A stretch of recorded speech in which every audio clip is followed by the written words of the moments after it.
Everybody, it's Bailey Wiki, and this is another interesting installment. You guys know that we've been looking at some really cool game systems that many of us have heard of. Some of us have maybe dabbled around with them. These are non-D&D game systems. We're looking specifically in the Foundry ecosystem at these because there's some really interesting implementations of them.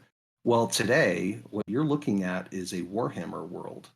And I'm joined by the lead system developer for Warhammer. Goes by MooMan on Discord. If you've ever seen him lurking around there. But Russ, you with me? Yes, thank you for having me. This is exciting. Awesome. Thanks for joining us. I hear about Warhammer and I hear, I hear Superman plays it, but I don't know what it is. I don't know if it's even the same game. So, and there's lots of stuff in the Foundry ecosystem that I think you're going to help us understand, what is it, what's implemented, and kind of take us down the path of like just showing you like what this thing can do. But I'm also joined today by Zephyr on the Bailey Wiki team. Hey, Zephyr. Hello, hello. All right. And Zephyr and I are both noobs to Warhammer. So we're going to ask all the dumb questions for everybody else's sake. But I couldn't be more excited to see this. You and I have interacted for a while now. I think you've been on this project, I mean, at least a year, a couple of years. Uh, Me working on Warhammer? Yeah. On Well, Foundry specifically? I mean, it's I guess appropriate that it's a tough act to follow, Pathfinder 2, and but I think Warhammer is the appropriate one because I was developing it basically alongside the first Pathfinder 2 under I think hooking, and we were the only systems around, and that was 2019. Yeah, that's right. And I started around like COVID and all that stuff. That's interesting. So it goes way back there. Yeah, it has a long history. I don't know which one was first, Pathfinder or this, but we were in it together from the very beginning. So, Awesome.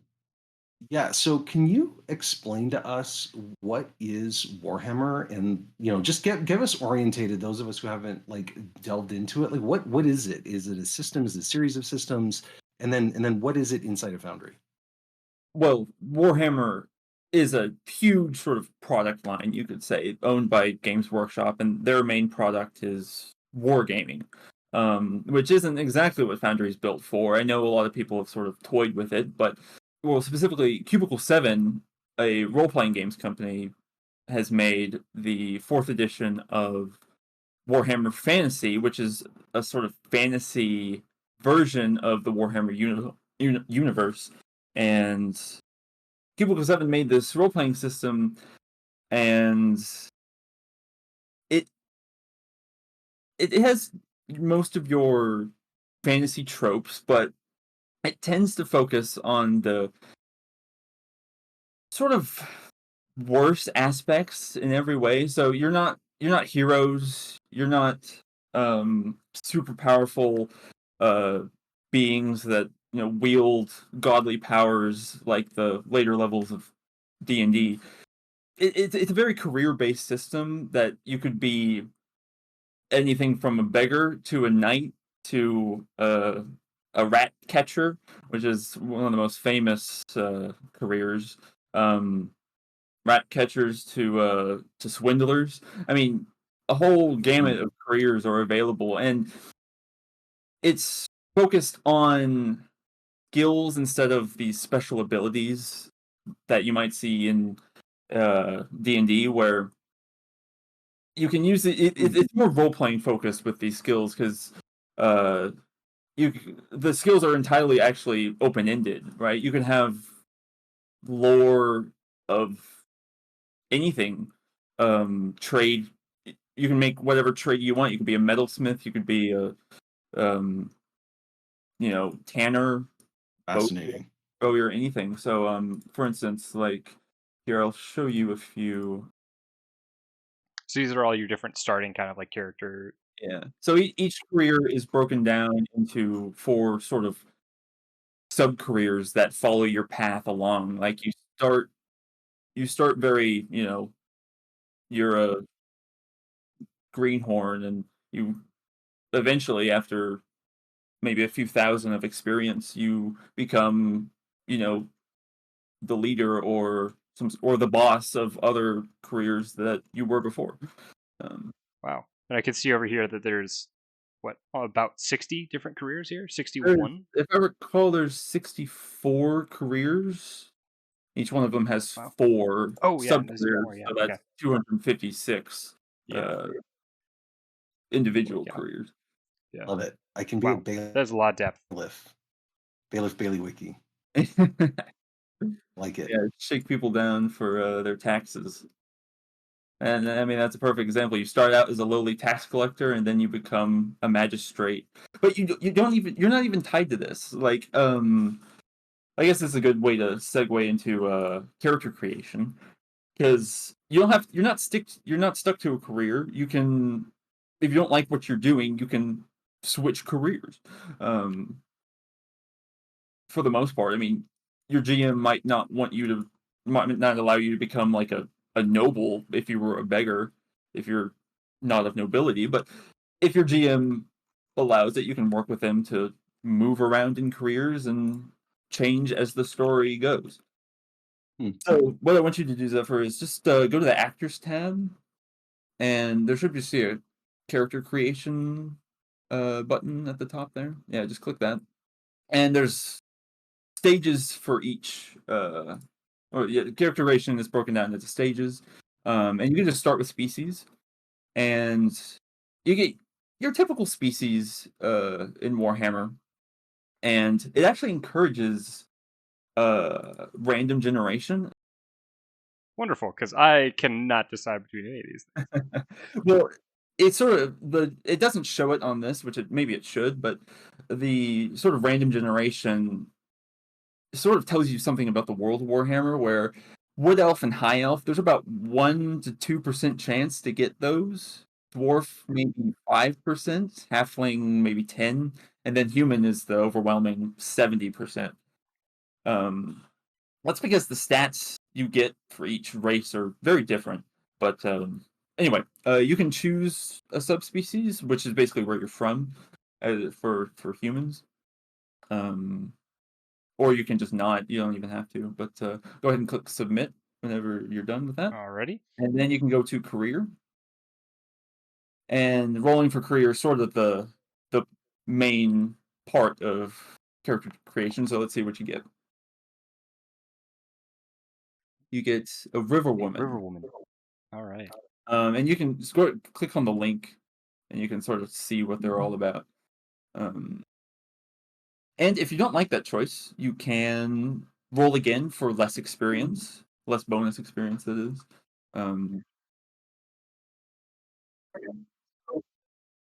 I love the concept of rolling for these different pieces and how it's tied into the world building of the system. I think that's really cool. If I roll for additional choices, then I'll definitely get less XP overall. Yeah, at the bottom you can see XP 50. You get 50 experience for rolling randomly. But I sort of encourage rolling randomly because it's sort of in the spirit of Warhammer. It is a more deadly world, and your players should be aware of this, and there is some buy-in required because your character, after some adventuring, might not become the character you've envisioned, as they might mutate from the powers of chaos, which are ever prevalent and ever dangerous in the world of Warhammer. You can get diseases. You can literally die of diarrhea. I mean, you have to buy into, this might happen to my character. And it's fun to just roll up. Okay, I'm a cook now. I guess what'll I do? What do I do now? So, Great. Cool. Well, this sounds interesting, being kind of the sneaky person that's going on all the waterways. So let's keep in the spirit of it, and we'll go with that. Next is attributes. So this is kind of like your ability scores in D&D, where you have go ahead and roll. You have weapon skill, ballistic skill, which are specific to your weapons, and then strength, obviously. Toughness is how resilient you are to damage. Initiative obvious. You go quicker in combat. Agility helps you dodge. But they separate agility and dexterity here into manual, like hand dexterity, and agility as an overall acrobatics. Yeah. But so you've rolled your ability scores, and you have a few options if you want to rearrange or re-roll, or just allocate points manually. Again, I like to sort of randomly do it, but if something really doesn't work out, you are free to mess around with it for penalized experience, I guess. In the spirit of embracing the chaos, I think I'll leave it as is. See, my toughness is pretty high, so not mad about that. Nice. So fate and resilience down there. It's funny. I expounded on how Warhammer is deadly and you might lose your character in horrific ways, but fate and resilience help you avoid those, and they will get you through the early levels and onto the later on where you can actually get somewhere. In that case, it's actually less deadly than first level in D&D, which is notoriously easy to die in. But fate will let you sort of bypass a lot of terrible things happening to your character early on. So you can allocate points to those, and different species get different amounts. So if you're an elf, you're going to find yourself, you have a lot less fate than humans, but your stats are a lot higher. So there's a trade-off. Okay. All right. Go a little heavier on the fate. That will let you just avoid death, which is probably preferable. Certainly a good thing. And yeah, you can finally advance a few things regarding your career. Now, there aren't levels like in D&D. Mm-hmm. In Warhammer, you're actually putting points specifically into, I want to increase toughness by 1 or 2 or 3, and you spend experience to do so. And your career lets you know what you can spend experience in. And you just start with some advances here, and you can continue on. Allocate however you wish. Dexterity rolled pretty low compared to... agility rolled pretty low, so we'll go ahead and go with that. Shore up some weaknesses here. It's good to be able to dodge. I tend to find that helps with the whole living thing. Yeah. Right. You can skip star sign. That's part of a specific module. Okay. But skills and talents. There's a lot here. This basically, you're a human. This is how skilled you are starting out. Like, oh, you might have, some outdoor survival because of, you had a life before you became an adventurer, so to speak. So this is where we sort of figure that out. And you can drag some of those skills into the 5 advances or 3 advanced boxes, and that will just increase that skill by 5 or 3 respectively. And 3 in each is all you need. So I haven't really talked about talents, but talents are really where character differentiation comes in, because if you click on, I don't know, menacing, let's see what that is. So you're basically better at intimidating. One of the real fun things is all humans get dooming. So go ahead and close that and click on the dooming talent. Basically means that the priest of Mor, the god of death, at age 10 told you how you're going to die. And that's just part of the Warhammer world. And if your actual death in game coincided with that, you get a bonus to experience in your next character. And let's see what you get. It's in the chat. Oh my. That's fantastic. So... Linger not upon the privy. Linger not upon the privy, not close thine eyes within the tub. Right. So I'm either going to die in the toilet or die in the bathtub. Right. Fantastic. Okay. So yeah. And read this, it sounds like if you die in a manner consistent with that, then you get bonuses on your next character, which Yeah. I think that's a really cool mechanic in this deadlier world where it's almost exciting to get a new character. It seems like, especially with all the rolling. It's honestly mixed in the community. Like some people obviously don't like going down to 0 experience, and many GMs probably give you a bonus anyway. I might be inclined to say that, oh, if you die according to your dooming, you have the same amount of experience as the rest of the party. Otherwise, you get half. I don't know. It's up to the GM, but I think it is a pretty cool mechanic, and it can be sort of like if I want to maybe have a different character, I can sort of even try myself to die this way, which might just be fun. Yeah.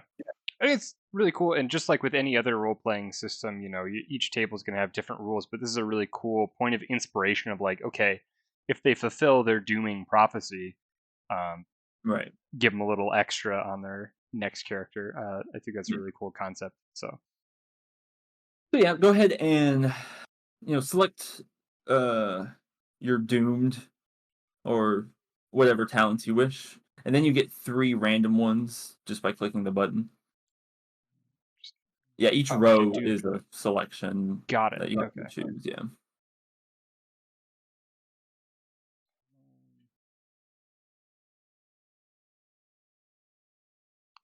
Strong legs twice, baby. Yeah, it seems like you already have strong legs, so you can click the little, or actually, yeah, you can click the reroll duplicate button if you want to, because you already rolled strong legs.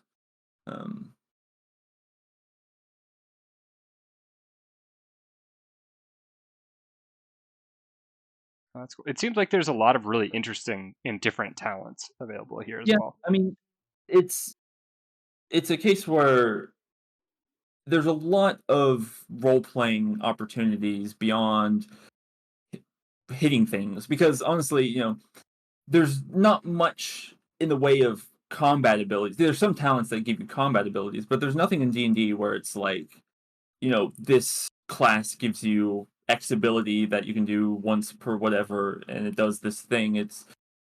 They're all sort of open-ended, which it's less of a board game, more of a story game. But and yeah, you get a bunch of advances in your career skills, and yes, consume alcohol is indeed a skill. Fantastic. How well you can hold your alcohol. Keep it just 5s across the board, since I don't know exactly how to min-max a character. And that's typically what people do. So and you finally get one more talent that's from your career. Wow. I can see that there's a lot of depth to this system, but this character creation process is really easy to get started on creating a character. Yeah, it was a lot of work, but it was fun. There was an old one that was all entirely done in chat, and it's come a long way since then. So now trappings. These are your physical items, and you get various things from your career, and you can just go ahead and click submit there, because it's not much to really choose. And finally, adding detail, which is just random sort of details. You can randomly that we can roll once again here. So ambitions are another sort of meta mechanic. You don't need to fill them out, but they allow you to get experience based on, when you start the game, you're going to have a goal, and that could be with the party or just your own personal goal, or indeed both. You can have party ambitions and personal ambitions, and each one gives different amount of experience. Like short term gives, I think, 100, long term gives you 500, but they're just ways to help the GM know what your character wants and get a reward for that. And what's also cool about long-term ambitions is if you complete it, you can actually retire your character and get half your experience on your next one. So sort of like dooming. And I've always sort of liked the idea of retiring a character and having it be part of the world that the GM can use, and hopefully not kill in horrific ways. But Yeah. yeah. I think that's a cool part of systems that embrace the idea of retirement for adventurers. Yeah, I think sometimes different home tables people will come up with ways to retire characters, but it's cool to see systems where that's actually got a mechanical aspect to it. right. Yeah, for sure.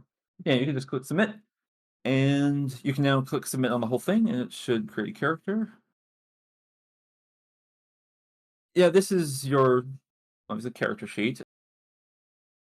As I said, your career tells you what you can advance with your experience. So we can see that you have 120 experience from what you randomly generated.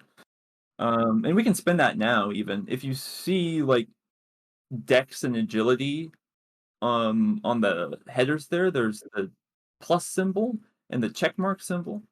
Those both basically mean the same thing in that you can advance these. The check just means that you have enough advances to complete your career, but that's not super relevant.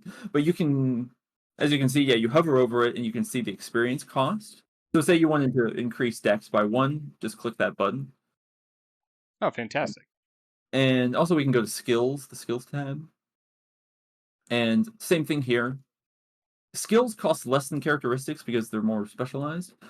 Because you put 5 in each one, you're check marked on all of them, but you can still click it and advance just the same. You don't have to go into a new career. You can stay at this career level for the entire game if you like it, and just keep advancing your stuff. Get better at consuming alcohol here. So, And if you go to the notes tab, you can also see a log of what you've advanced at the there you go. oh, that's fantastic. In the D&D game that I play in every week, we use a talent point system rather than feats, Oh, really? and we're constantly having to. We all have our own different systems for how we're keeping track of that. It's not quite as in depth as this, obviously, but this kind of bookkeeping is really nice for people in Foundry to be able to keep track of those things really easily. Yeah, I mean, I'm always a fan of open-ended, classless games because I just love the idea of being able to advance what you want or buy what you want instead of having a railroad track of what you get. Right. So yeah, you've created your character. Now we can actually get a token here. Just click on the token to select a new one. And this again comes with the paid module. There's a lot of options, so this comes with a lot of great artwork. And if you want to, it should be the same as your career name if you just want to use that. Now we can sort of go over a simple combat. So the Warhammer system is a D100 system, and that's pretty much all it uses is D100s and 10s. And instead of trying to get high numbers, you're trying to get low numbers. So if you want to roll anything, like if you want to roll, go to skills. Let's test your consume alcohol. You have a 40 in your skill. Gotcha. So I'm assuming to be successful, then I'd want to get beneath a 40 when I roll on my At or D100. yeah, At or below. Cool. yeah. And this is your roll dialogue. There's a lot here, and talents can sometimes give you bonuses, so you can just check mark which ones you want in the little bonuses window, but it doesn't seem like anything really applies here. You can just click roll. You got a 33, so +1, and you mark how successful you were by the difference in the tens digit, and to avoid getting in the weeds, that itself is pretty simple, but in combat it can get sort of crazy. But 4 minus 3 is 1, so you get a +1, and +1 is like a barely success, marginal success. Um, and in combat, or say you were trying to outdrink somebody, so if I, brought in Agna here, let me see. She is a dwarf, and her consume alcohol. Let's see what she gets. So if you were trying to outdrink her, she got a +2, and so she won by 1 SL, and SL means success level. In combat, that means they hit you, but in this case, it could mean whatever the skill might mean. But yeah, we can also mess around with combat. So yeah, go ahead and actually we can move maps here to. I want to see if Zephyr can outfight her if he can't outdrink her. Yeah, there we go. Let's see. Let's go to her home turf. This is Middenheim, a city built on a giant column of rock. Nice. And we can put your character here as well. Yeah, there you go. And so, say, what weapon do you have? Go to your trappings tab. And you don't have it equipped, but you do have a dagger. So just go ahead and equip that. Now go to your combat tab. And you can see it there. And from there, you can attack. So go ahead and target Agna. All right, and it's just the classic hover and press T like any other Yeah. thing in Foundry. Yeah, go ahead and roll. Doesn't look like I've got any relevant talents. Yeah. Oof. Okay, so you have a -4. That doesn't mean you missed, because she could roll a -5, and that would hit her. But it doesn't look good. So let's see No, what it she does gets. not. She's gonna dodge. Good dwarf should. Oh, yeah, she got a -6. So you actually hit her. Let's still. go. All right. So you won by 2. That means that 2 is added to your 5 damage of your dagger. And as a GM, you can right-click the damage card at the bottom there and apply damage. And you just apply damage as normal. Yeah. So we can see that she has 4 toughness and no armor. AP is armor. Toughness detracts damage as well. So you did 3 damage to her. And a really cool thing about the system is, say you messed up and you actually should have rolled for some reason a I don't know, a different number. If you go to the chat card for your dagger you roll, and you see the little edit button right there, you can just click that and put a 22 in there. So that means you succeeded a lot more because it's a much lower roll. And doubles actually crit. And crits can be pretty nasty, so go ahead and roll that.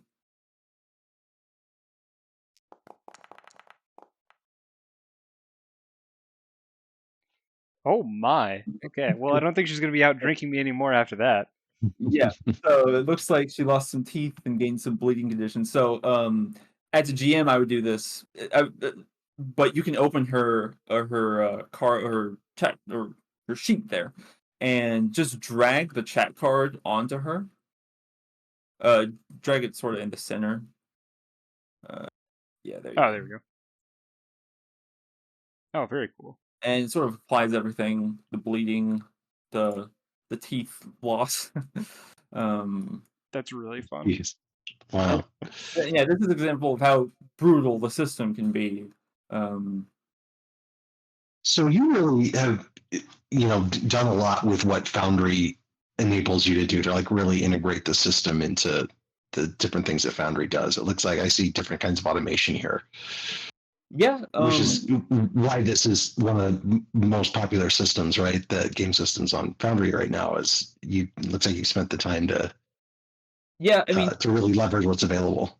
After more than 3 years of development, it has a lot, and that certainly aids its popularity. And I always find things that I could do more, but for the most part, everything is done as much as I can. There's a lot of things that you can't really automate, sort of weird conditions that aren't really definable by a computer system. But for most everything, I think I would say it's the most advanced uh, system to handle WFRP combat because no, I don't think any other system handles the opposed roles like this, or a system as other Warhammer systems on other platforms. Other Foundry systems obviously have opposed roles in some cases, but yeah, as far as Warhammer, I think this is might be a bit biased, but it's certainly the easiest way to do combat. Yeah, I love it. I can see the amount of depth in the system here with all of the combat interactions. Like this crit, like I'm sure that's a massive table of things, and Oh yeah. you can see like running this at a table. That's a lot of work on your part as the GM and everything to keep track of. But this was very fast to adjudicate this little attack back and forth and apply this condition, all really fast and easy.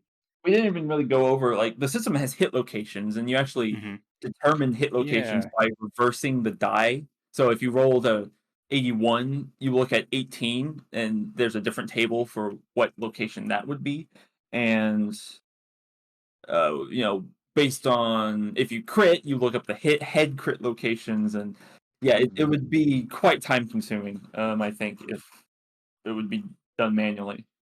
I think systems like this are where Foundry really shines and where your integration really shines is it allows you to have this really crunchy, in-depth system, but make it about the fun of optimizing it or going through the complex interactions without having to spend as much time on the bookkeeping of it or calculating it out.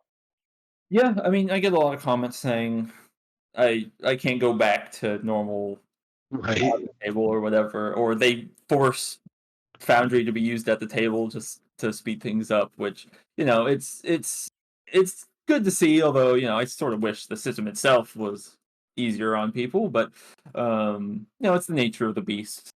A lot of people like crunch, and there's a lot of moving parts here. Like this crit might seem bad, but you can actually avoid it if you had a helmet. And so that's not really dealt with here, but armor protection is something that the system does handle, and it's just another variable in the whole thing. Hey, Russ, where do people get content for Warhammer games? Like, are there like content modules, or are you supporting content modules? Like, how do they start getting their first maps or their first adventures or whatever going? Yeah, sure. I mean, as I said, I'm contracted to C7 to develop their rule books for premium content on Foundry, which you pay for. But there are some fan-made works out there. So, for instance, generally these would be used in conjunction with the paid modules, but there are free, so you can use them for whatever you might like. So, for instance, here is a map. This is the official map that comes with the starter set. Yeah. But if you download, there's a free module called starter set maps that the community has made, so we can switch to that. And you've already shown us a lot of settlement cities, because we just on the Bailey Wiki Patreon have a bunch of Warhammer people that use our systems because of all the city assets. We have like tons of prefabs and cities and things like that. They're throwing together to make their scenes in what looks like a bunch of cities like this. So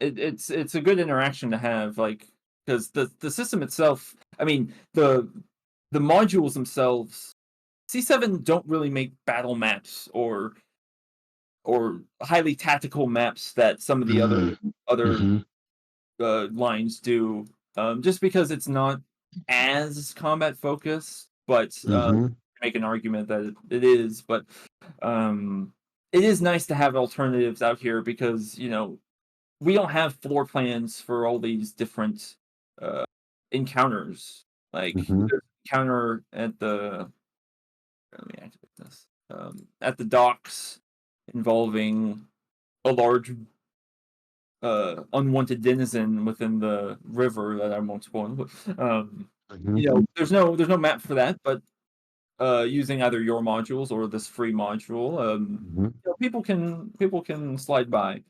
Yeah, And that's additionally, I right. recently found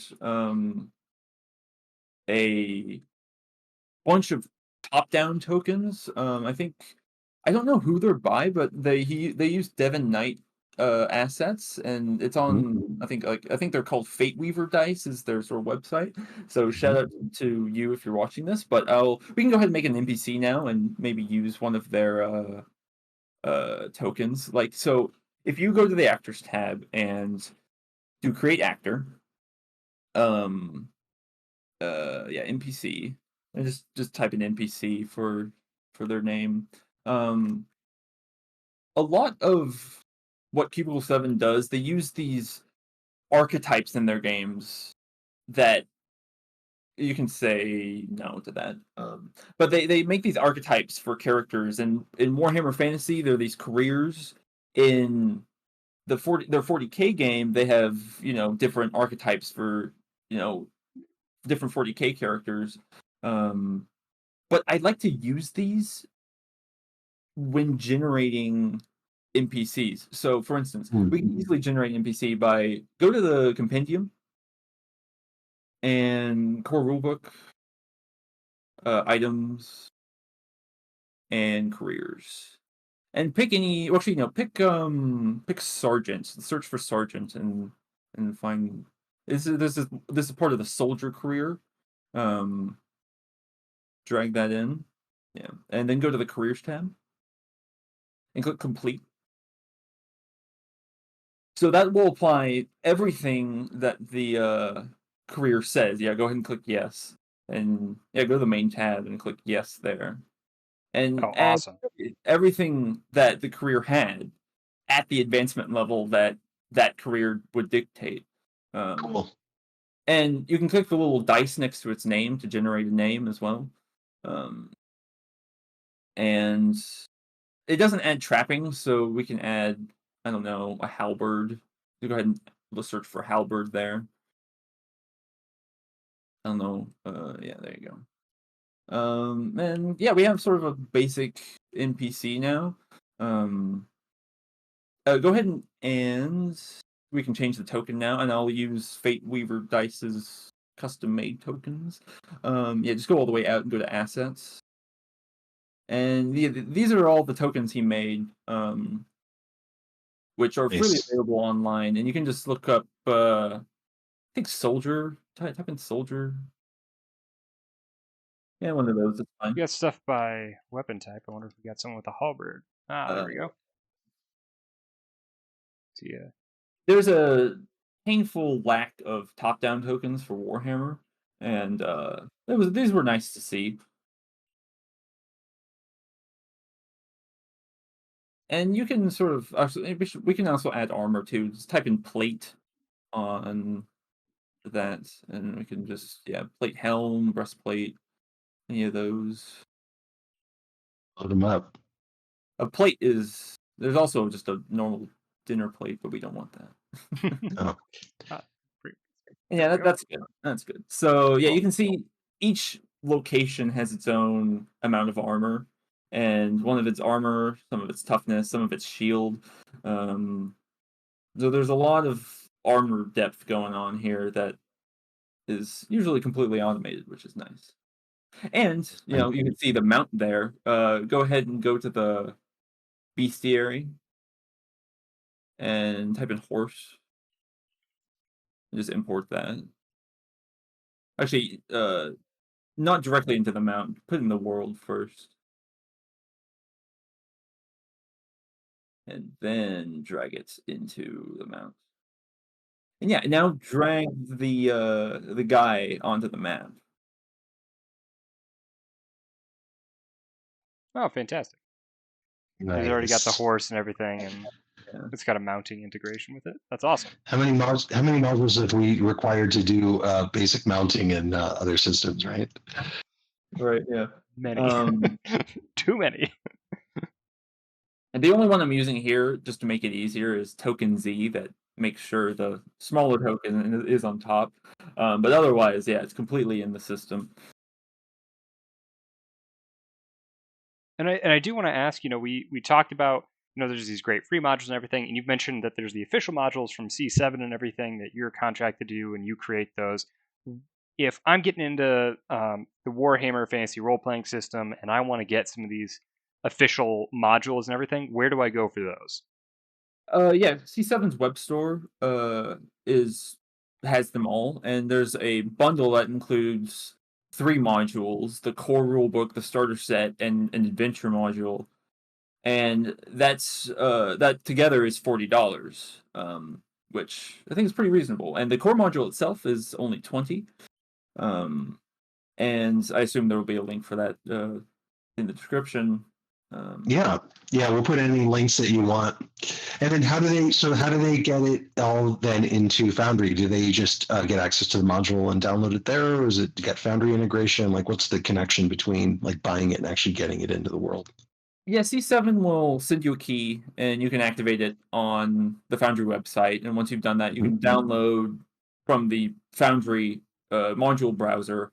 You can just download it, and then there's an initialization process, and we can actually go through that now. So if we go to the settings, go to configure settings, and there's a bunch. Yeah, all the modules are on the left there. Go ahead and do I don't know, Imperial Zoo. You can just click setup and then initialize. That just imports the journals and some scenes. The actors and items stay in the compendium, but you can still obviously access them in however way you want just by dragging. Yeah, go ahead and look at the journals there for Imperial Zoo. Just do like the first expedition. Yeah, the Imperial Zoo is basically the bestiary. There's a ton of monsters to terrify and destroy your players with. And it's done in a really cool narrative way about a group of, I guess, document or journalists documenting the wildlife. Oh yeah, right. I'd also be remiss to have this whole video and not mention just how gorgeous the UI is for this system. Like, yeah, you can see all this.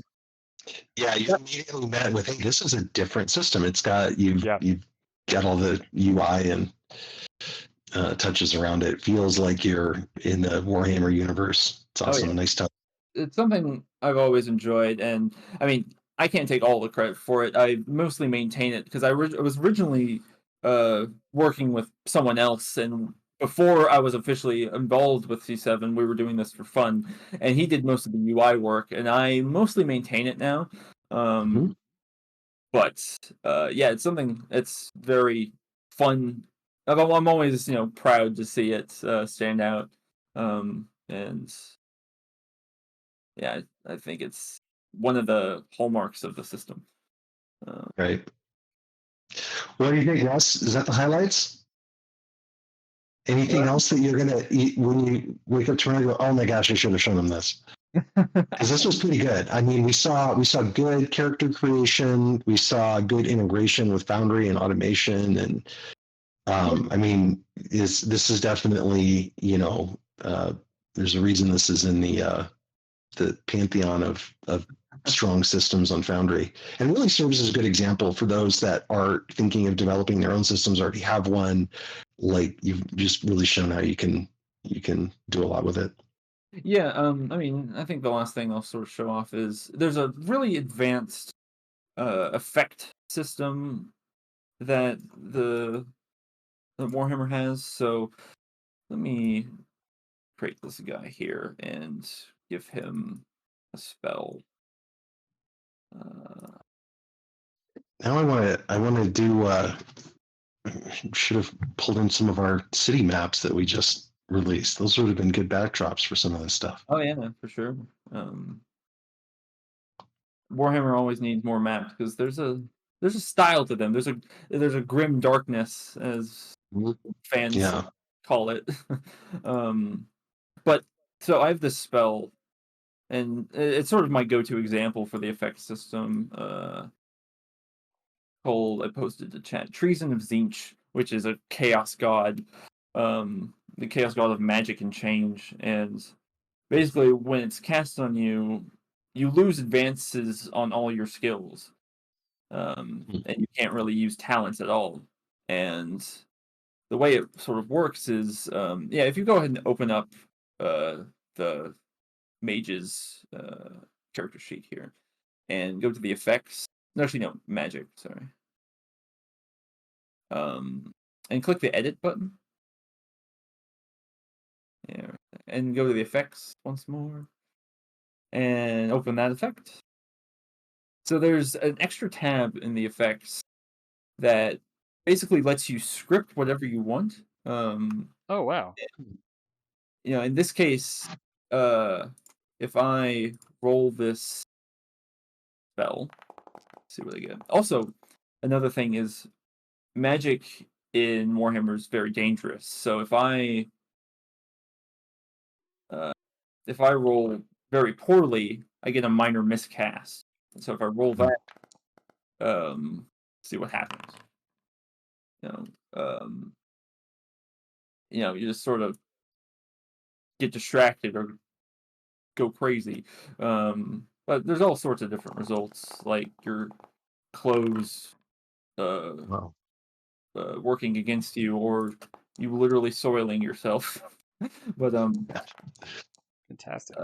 But anyway, once I cast this spell successfully and I apply it to you, you can see that once it's applied to your character, go to your skills tab and you can see all your advances are 0, right? And your talents basically have no. They're still there, but they don't have the tests property, which lets you use them in tests. So you really have automated all the way to where you've got effects being applied. Yeah, and they can. I won't say they can do anything because I always come across cases where like, oh, this might not work, but they can do a lot of different stuff. And sort of weirdly specific things like losing advances or whatnot. This is really cool. Like in other systems, normally you'd have to go into and like make a separate macro and tie in like, okay, on my effect, it's going to fire this macro and everything. This is all handled within the effects tab. Is really great.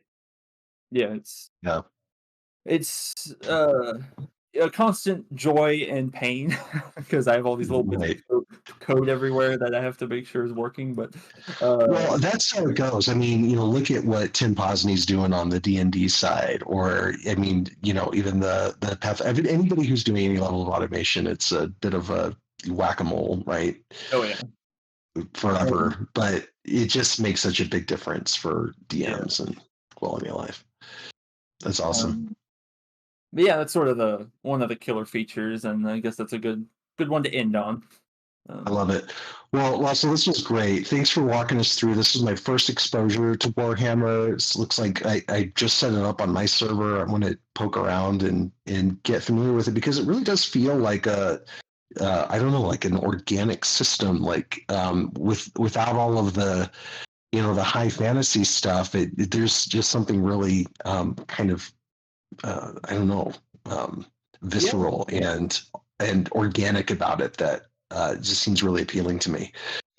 Yeah, I mean, the Warhammer fantasy world itself definitely has high magic aspects, but the role-playing game often zooms into the mud and shit of the world, and you find yourself as a beggar and a swindler, and you can sort of make what you want of it. And for those who maybe are watching this video and they're like, oh, I was hoping this was the Warhammer 40,000, or I was hoping this was Age of Sigmar, those are also available on Foundry as different systems. They operate pretty much completely differently, but all of the different Warhammer universes so far have some support on Foundry, and they are officially supported and endorsed by Cubicle 7 with official modules. So awesome. Love it. Well, this was great. This was a good flyover. Definitely interested in this system, and thanks, MooMan, for putting this together and joining us for this and for contributing this module. It's awesome. It's awesome to see the non 5e systems just thriving on Foundry right now and the communities that are built around them. Yeah, for sure. Thanks so much for having me. I hope I didn't ramble on too much about beggars and weird careers, but yeah, it's been fun. No, it's great. In post-processing, we're gonna make us all sound smarter too. It's gonna be like a miracle. Awesome. Well, hey, thanks again for all the work. Thanks, Zephyr, for joining, and thanks everybody else for tuning in. Let us know in the comments if you're a Warhammer player, if there's stuff that we missed. If you want other people who are coming in to check it out for the first time, they might land on this video and say, hey, what else is there? So feel free, if you're an expert, drop in a comment there. If you have a question for MooMan, we'll make sure that he also sees some of these comments and can respond to them as well. And we'll make sure that we post everything, all the links and stuff that we mentioned in the video description. And until next time, thanks everybody for tuning in, and have fun. Thanks, Zephyr. See you, Russell. Have a good one, everybody.